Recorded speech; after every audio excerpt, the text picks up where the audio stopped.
Massachusetts. The man who succeeded Mitt Romney as governor of Massachusetts, getting this crowd really, really excited. Anderson, it's only just beginning. It certainly is. Within the next hour, obviously, Michelle Obama will be making the speech that everyone is looking for tonight. In terms of how that speech, Duval Patrick's speech, played effective? Look, I thought he did what he needed to do. He talked about Barack Obama. It was rallying the convention. It was what we're supposed to do again and again and again. And I bet you O'Malley does it too, and I bet you Castro does it in the keynote tonight.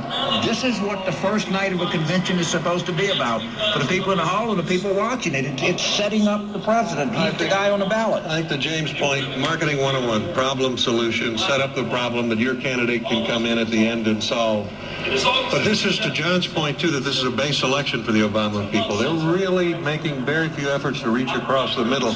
Let's pump up our base. If you don't say anything that changes what people already think, they don't change. Do you think that changes over the next couple of nights, or do you think... I think Barack Obama has got to go back to what's going to be different over the next 4 years. Otherwise... if you tell people what they already know, they stay where they already are. But he had an enthusiasm gap coming into this convention, and he is erasing, they are effectively starting to erase some of that enthusiasm gap. They are firing up their base. They're setting a lot of conservative teeth on edge. There are people all over this country who hate what they're hearing. They think it's time warfare. They're setting the Romney campaign on edge, because my BlackBerry's been buzzing, as has John's, with the Romney campaign saying the Massachusetts record is not as was portrayed here tonight. They talk about unemployment rate actually falling, not rising, adding tens of thousands of new jobs, closing a $3 billion shortfall. I think the most damaging thing that the governor said here about Mitt Romney in Massachusetts was the line where he said he was more interested in having the job than doing the job, because he only served one term, which is odd not to run for re-election when you're a governor. The governor of Maryland, Martin O'Malley, is speaking, as James was mentioning. Let's listen in. President Obama, we are moving America forward, not back. With 29 months in a row of private sector job growth, President Obama is moving America forward, not back. By making college more affordable for millions of middle-class families, President Obama is moving America forward, not back.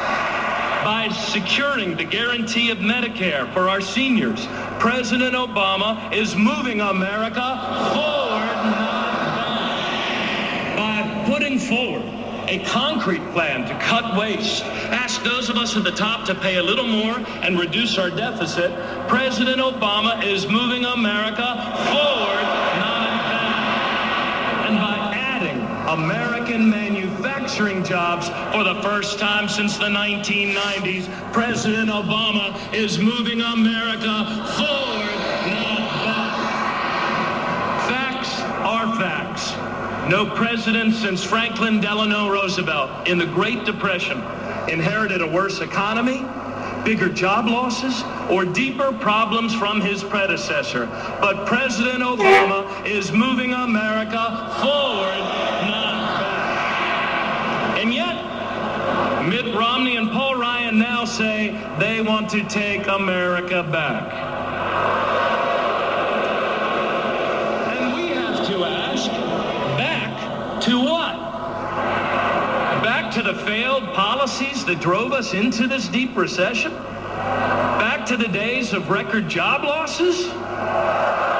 Back to the days when insurance companies called being a woman a pre-existing condition? No, thank you. I don't want to go back. Do you?